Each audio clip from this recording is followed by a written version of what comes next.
Bagi pemilik mobil Ferrari, mobil tersebut seharusnya dipakai full speed gigi 6 full throttle ngebut di jalanan. Tapi sayang, saat ini Ferrarinya malah dipajang dan dipakai buat foto-foto doang. Ya buat apa? Sudah biaya besar pajaknya, mahal perawatannya, walaupun ada nilai tinggi pada saat dijual nanti sebagai mobil koleksi atau simpanan. Ferrari memang mahal, namun asetnya ya naik nilainya. Kita ke Indonesia sekarang. Indonesia itu negara bagaikan Ferrari, tapi saat ini oleh pejabatnya dibuat hanya untuk flexing-flexing, pamer-pamer, yang manfaatnya bukan untuk rakyat tetapi untuk isi kantongnya dan nama besar pejabatnya. Tapi ada satu lagi yang mungkin kita luput meleset melihatnya. Sebenarnya pejabat itu tidak tahu kalau Indonesia itu Ferrari. Bagi mereka Indonesia itu hanya mobil rakitan yang harus didandani agar kelihatan keren. Kalau diandaikan dunia melihat Indonesia itu Luna Maya, pejabat melihatnya buaya. Iya, kayak lagu Cangcuter deh. Intinya kita harus sadar mulai sekarang bahwa Indonesia itu adalah racing car terbaik di dunia. Tinggal ke depan kita pilih pilotnya harus yang canggih. Timnya harus jago strategi, jago mekanik yang terbaik.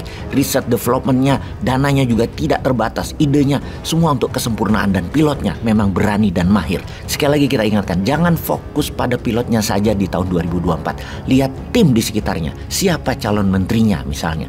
Dilihat dari dengan siapa dia nongkrong, itu pasti nanti jadi pembantunya, jadi menteri-menterinya. Lalu lihat siapa-siapa yang mendukung para votersnya. Juga lihat siapa sponsornya yang nempel di baju pilot dan di body racing car-nya itu. Yang mendukung itu semua adalah para mekanik, R&D, manajemen racing, dan sponsor Indonesia nantinya. Hati-hati, sekali lagi hati-hati. Gak capek kemarin-kemarin dapat apa? Masih mau yang model yang sama atau mau model yang baru? Sekedar mengingatkan lagi, sponsor itu ada dua.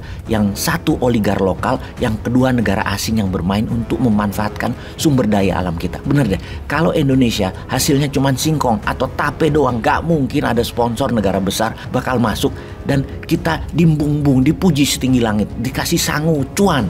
Sponsor asing itu gak butuh kebanyakan singkong.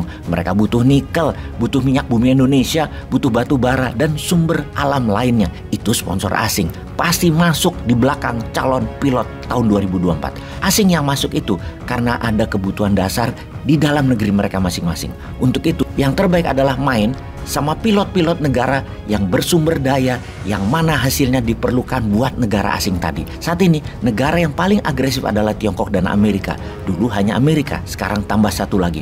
Untuk itu kita harus pelajari mereka. Cuman mengingatkan informasi ini, yang mana Newmind tidak pernah tertarik membuat mereka, Amerika dan Tiongkok, itu jadi sponsor. Karena Newmind pede, mereka jadi mitra dagang aja, bayar aja. Lebih dari itu, gak minat. Apalagi dapat sponsor buat jadi pilot 2024. Enggak dah. Sejak skandal Evergrande properti senilai 300 billion dolar, skandal keuangan penipuan bank bernilai 100 billion dolar. Oke sahabat, sebentar ya, biar paham. 400 billion dolar itu berapa? 400 billion dolar itu 2 kali APBN Indonesia tuh, yang sekitar 2.500 dolar rupiah per tahunnya. Wis kebayang yo, kita lanjut cerita dalam negerinya Tiongkok.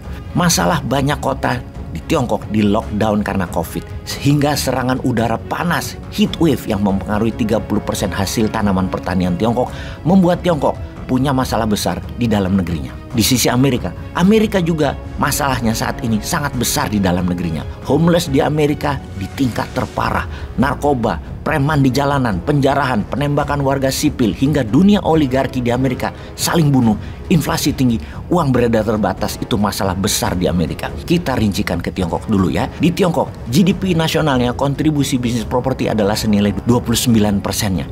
Ini sebuah nilai yang terlalu besar, overproduksi. Seharusnya membuat properti harganya murah. Namun anomali, di Tiongkok itu, properti Tiongkok harganya 2 kali harga di Amerika. Mahal sekali harganya. Sehingga banyak yang tidak mampu beli karena dibangun propertinya kelas-kelas atas. Pembangunan rumah tinggal overproduction, tidak punya pembeli. Kelebihan sampai 50 juta unit rumah, apartemen, dan kondominium. Ini bikin runyam ekonomi yang untuk pertama kalinya produksi Tiongkok turun ke titik terendah. Sektor produksi di Tiongkok menurun kebutuhannya sehingga turun produksinya, terbukti yang berimbas permintaan akan BBM menurun.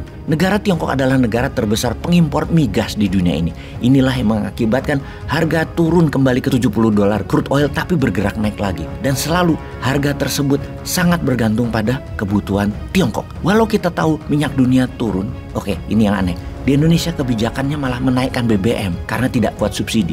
Subsidi, oh bocah. Jadi kesimpulan analisanya adalah kita mengerti mengapa Tiongkok memanaskan mesin perangnya. Di Ladakh di perbatasan utara India, Tiongkok memprovokasi India. Di Selat Taiwan, Tiongkok juga memprovokasi dengan gelaran pasukan militernya di sana. Amerika juga terus memproduksi mesin perang untuk dikirim ke Ukraina dan ke Laut Cina Selatan. Sejarawan melihat kondisi saat ini persis seperti awal Perang Dunia Pertama dan awal Perang Dunia Kedua. Semuanya diawali dengan krisis ekonomi. Krisis ekonomi berkepanjangan ini bisa menjadi trigger untuk Perang Dunia Ketiga. Yang kalau dua negara Tiongkok Amerika sudah tidak bisa menangani masalah dalam negeri masing-masing, jeleger, lakukan great reset aja sekalian, perang. Nah, kalau begini jadinya piye, Jal? Indonesia siap?